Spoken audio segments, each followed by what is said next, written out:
નમસ્કાર, આપ જોઈ રહ્યા છો ગુજરાત ન્યૂઝ। આજે છે 28 તારીખ પોસ્ટ 2025। આજની ટોચની હેડલાઇન છે ગુજરાત માટે મહત્વપૂર્ણ હવામાન ચેતવણી। હવામાન વૈજ્ઞાનિક અંબાલાલ પટેલની આગાહી અને વાવાઝોડાની આગાહી અંગેની ખાસ માહિતી આજે અમે આપીશું।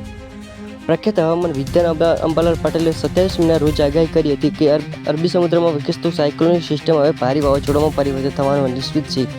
પટેલે સ્પષ્ટ કર્યું છે 28 મે અને 29 મે દરમિયાન ગુજરાતના દરિયાકાંઠા વિસ્તારોમાં ભારે પવન અને વરસાદની શક્યતા છે।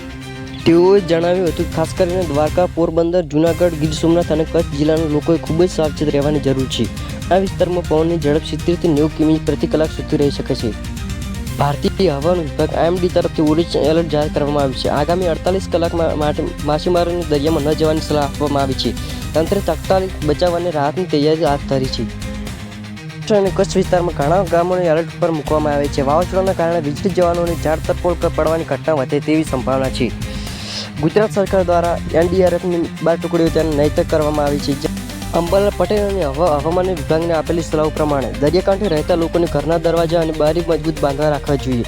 વીજળીથી બચવા માટે મોટા વૃક્ષ નીચે ન ઊભું રહેવું, જરૂરી દવાઓ, પાણી અને ખોરાકનો સ્ટોક તૈયાર રાખવો, શાળા, કોલેજો અને ઓફિસને દ્રષ્ટિએ રાખીને ફક્ત જરૂર હોય તો જ ઘરના બહાર જવું।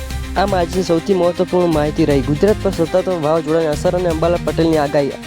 જો આગામી 24 કલાક આપણને સતત ચેરક પર વિતાવી રાખે તો ખતરો ઘણો ઓછો બની શકે છે। વધુ સમાચાર અને અપડેટ્સ માટે જોડાયેલા રહો ગુજરાત ન્યૂઝ સાથે। આજ માટે આપથી વિદાય લઈએ। સાવધાન રહો, સુરક્ષિત રહો। જય હિન્દ।